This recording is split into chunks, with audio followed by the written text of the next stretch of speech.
Well, I can. They might enjoy that too. Yeah. Yeah, so we'll just give it, it's 1:28. We'll get a couple more minutes and then we'll get started. But I'll give you fair warning. I sometimes have trouble figuring out the PowerPoint situation. okay. So if you hear me screaming, I don't know how to click out of it. Just Yeah. kick me off the call. Sometimes that's just the day that just Yeah. happens. I'm not very good at giving pointers on that either, because it's like if it works, it's great. Sure. Perfect. But if it doesn't, then it's like my troubleshooting is not always great. So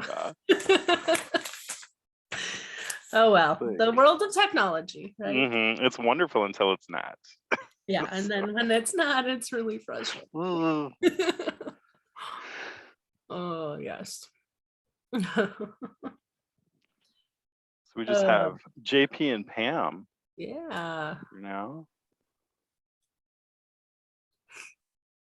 Hopefully more will pop on. Like I said, sometimes it later on through, but people forget and be like, oh yeah, I was gonna watch that today.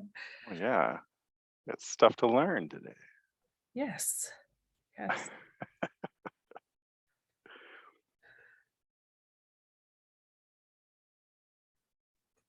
So you guys don't have any snow. I just can't believe that. Okay, so it's like not snow, it's that kind of like a real big spit take, that kind of misty stuff. Yeah, that stuff. Yeah. Yeah. What's the temperature? Is it 45? 45? Yeah, 45. No. I just walked my dog and it felt like a lot less than that. So it's always scary about that misty stuff. It's like gonna freeze. Mm-hmm. Have accidents. Yeah. Am I gonna fall on the way to the parking lot? Right. Exactly. Okay, I will introduce you and get you started. So today we have Ryan with us and Nate from, they are with Lutheran Social Services of Minnesota. They join us today to explain pooled trusts. Pooled trusts are set up to help people who are on benefits due to disability, who come into larger sums of money due to events such as an inheritance, back payments, after disability declaration, and other similar financial surprises. When you're looking at larger gifts, it makes sense to have a conversation about how that money could be managed. That's where a pooled trust comes in. Those assets can be put into a trust managed by Lutheran Social Services, thus preserving the funds and protecting beneficiaries from the potential loss of benefits. So we will let you. All right, let me see how I can share my screen. You got it. I got faith. Let's see. I can't even get it. Let's see. Is that doing it? It's there. Yeah. If you want to go into presentation, there you go. Perfect. Hey. Got it. Perfect. All right. So we're learning about pooled trust today, and I'd like to encourage the people whose faces I do not see to jump in, ask questions, make this a conversation. It'll make it a lot more fun for everyone, and you might learn a little more directly about things that you need to know, as opposed to just what I'm rattling on to you. So with that, today we are talking about pooled trust. So this is very much an introductory course. Course is the wrong word, but we're just an introductory conversation. When I say pooled trust services offered through LSS, this is not a commercial. This is just our area of expertise. This is how we talk about it and how it's going to impact those that you work with. I think that there's an overlap there. So with the person served, how can we help them? Or how do we help them?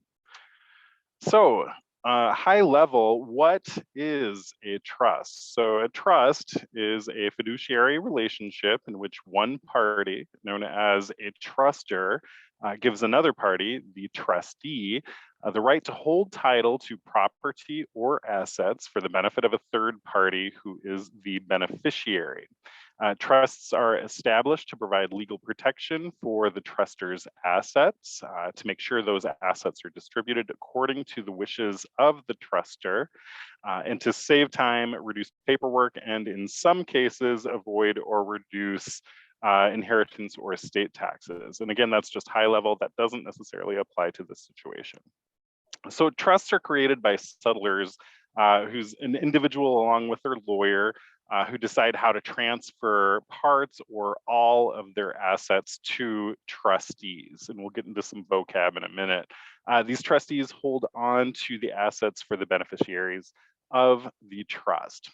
The rules of a trust depend on the terms on which it was built.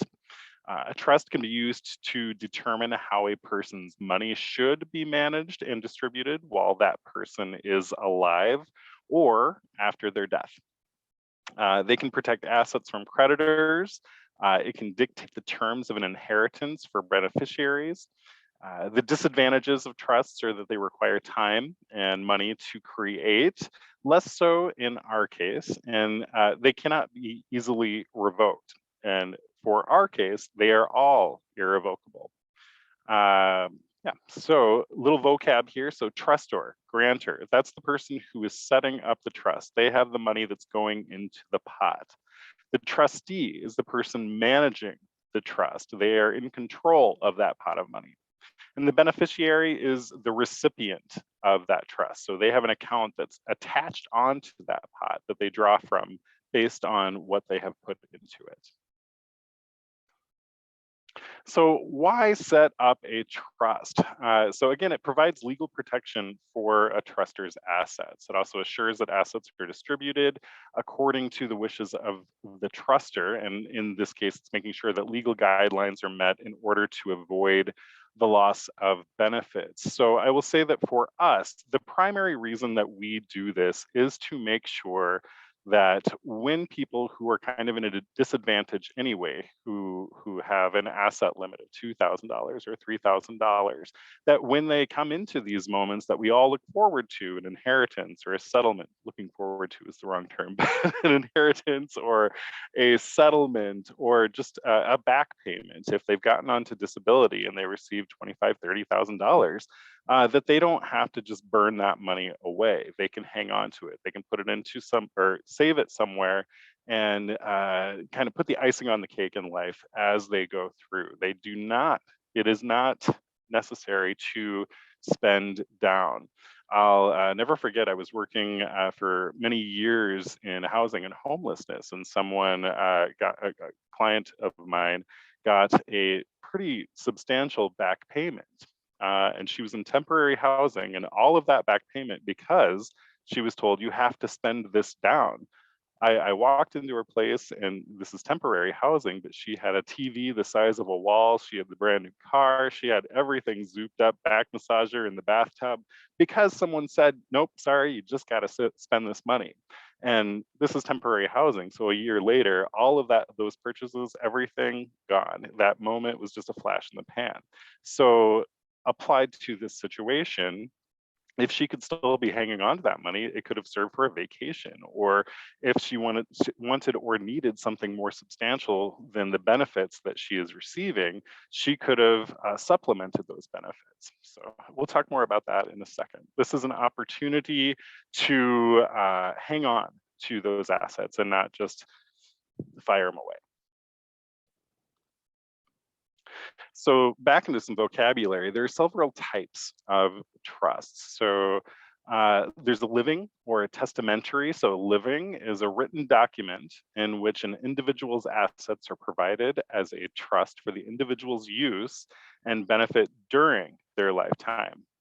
Testamentary, otherwise known as a will, specifies how the assets of an individual are designated after the individual's passing. So then there's funded or unfunded, and these can all overlap and intersect in different ways. So funded, of course, contains the assets put into it by the truster during their lifetime. It is funded. Unfunded, it's not funded. So it can become funded upon the truster's death or remain unfunded. So then there's revocable or irrevocable. So revocable can be changed or terminated by the trustor during their lifetime. And this is not one that you will come across. Irrevocable is all we work with. So that cannot change once it is established, or it's one that becomes irrevocable upon death. So when we're establishing these pooled trusts for persons who have disability determinations, they need to be irrevocable. That's the way the law has set it up to make this work to their advantage.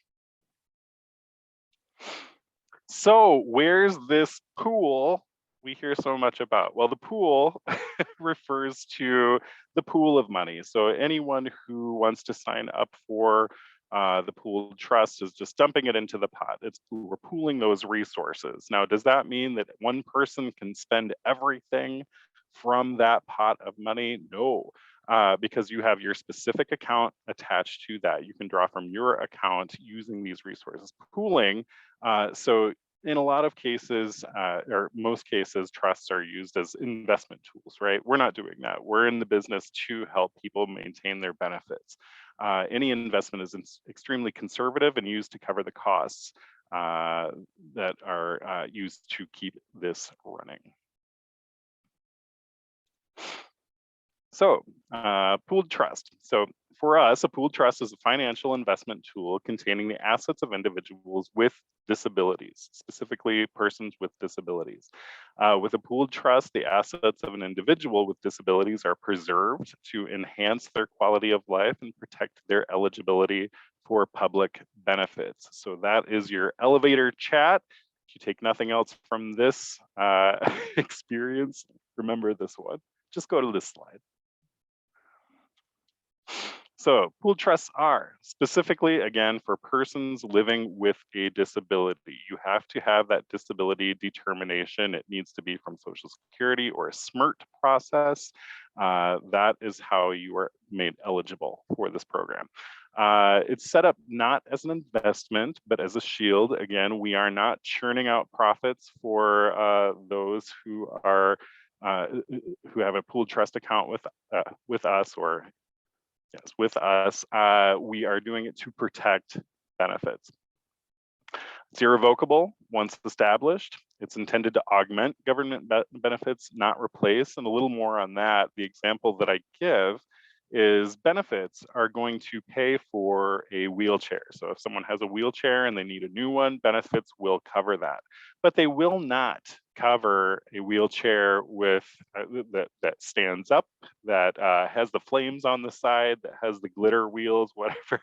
So if you want that, you're able to supplement and use your trust to kind of add the bells and whistles to that wheelchair. So it's lower in cost to a person served due to, again, that pooling. So how do pooled trusts help? So persons receiving benefits typically have a low asset limit. Again, that's typically that $2,000 or $3,000 asset limit. Anything above that puts your benefits into jeopardy, and this helps protect them. So a trust is used to preserve assets and protect benefits, and funds are invested and gains help cover that cost. So the two types of trusts that you'll run into are the special needs, which is self-funded trust, and supplemental needs, which is third-party funded trust. And what's different about these two is how they are funded and where that money goes upon the passing of the beneficiary. So for a special needs, that means that I have inherited something, or I got my back payment, or I got a settlement because someone ran me over and they owe me money. So I take that money and I put it, my wish is to put that into a pooled trust. I have set it up for myself, so I am both the grantor and the grantee, and upon my, sorry, I lost my track. So upon my passing, the state gets to claim that whatever's left, because the state has put in money to my benefits for however long, they get to claim that back. And if there's anything left after that, that flows to a beneficiary of my choosing. With the supplemental needs, that means that my parents decided that they don't want anything, my benefits to be jeopardized at all by the benefit, by the inheritance that I will receive. So they have set this up proactively. So upon their passing, the money flows directly into the pooled trust, and I just they reach out to me, not the parents, they're passed. The pooled trust reaches out to me to say, "Hey, this is happening," or the lawyer, and it just is set up completely for you. And upon my passing, it would go to a beneficiary of my choosing, not the state. All right, what can these funds be used for? So I said, yep, the bells and whistles. It's the icing on the cake of life. If you want to go on a vacation, you call up your trustee. You say, I want to go on a vacation. The trustee says, where you want to go, and they make it happen. So I need a new wheelchair. Well, benefits pay for your wheelchair. I want a wheelchair with flames on the side. Okay, now we're talking. It can be used for that. Here's a good list: appropriate entertainment expenses. And by appropriate, we mean we're not going to be spending or using the trust for any sort of firearms or anything in that nature. No gambling. It cannot be used for gifts. So you don't say, I want to give my neighbor $30,000. That raises a few red flags for a few reasons. So it cannot be used for that. Can be used for education, things like furniture, home purchase or repair, medical or personal services not covered by public benefits, and so forth. So this is just an outline. This is not intended to talk about our services, but just a structure. You're going to need a minimum amount, and 10,000 is what we start with, and that's because it becomes less cost effective if you have less than that. So when we're talking about inheritances or settlements or back payment, and typically we're looking at $20,000, $30,000, $40,000. Once you get less than 10, again, it's not quite the best. It might be in your best interest just to spend down under that 10,000. And typically there will be an enrollment fee along with that, along with an administrative cost, because someone does have to act as that trustee.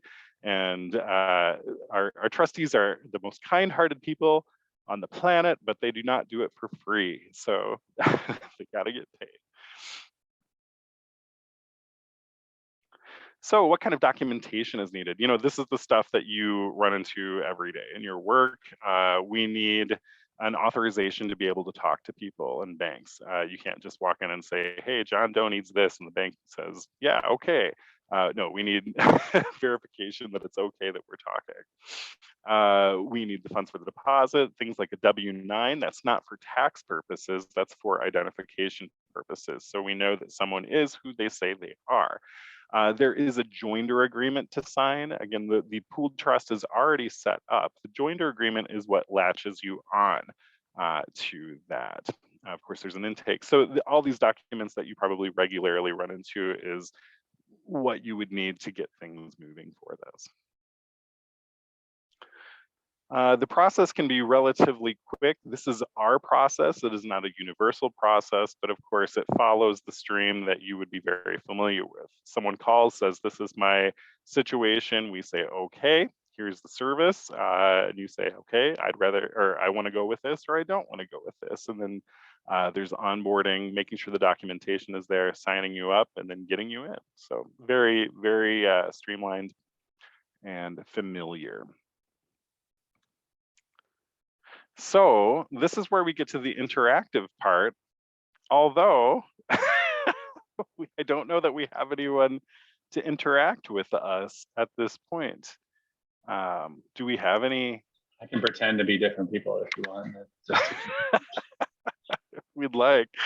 So what we have here are a few examples of calls that might come in and situations that might come about. So what we can do, I'll just read through them, and then we can talk about what kind of things we would want to think about on whether or not this would apply to any situation. And if there are any brave people on the call, well, feel free to jump in. So here's Gary. My father was moved to the memory care unit at our local assisted living facility a few months ago. He's no longer able to stay in his home alone, so we are in the process of selling it. Do I need to be worried about him being able to stay on his benefits when he gets funds from the sale? Can he keep that money? He just turned 67. Does that change anything? So, what are the things that we need to think about here? I'm not sure if there's anyone on the call. So, well, the things that we need to think about are this would be a good candidate for a special needs pooled trust, right? And things that we're looking about, does he have a disability determination? Well, yes, he does. Beyond the, let's see, the memory piece, he's also over 65 years of age. And when you are over 65 years of age, as odd as it sounds to say, you are considered disabled.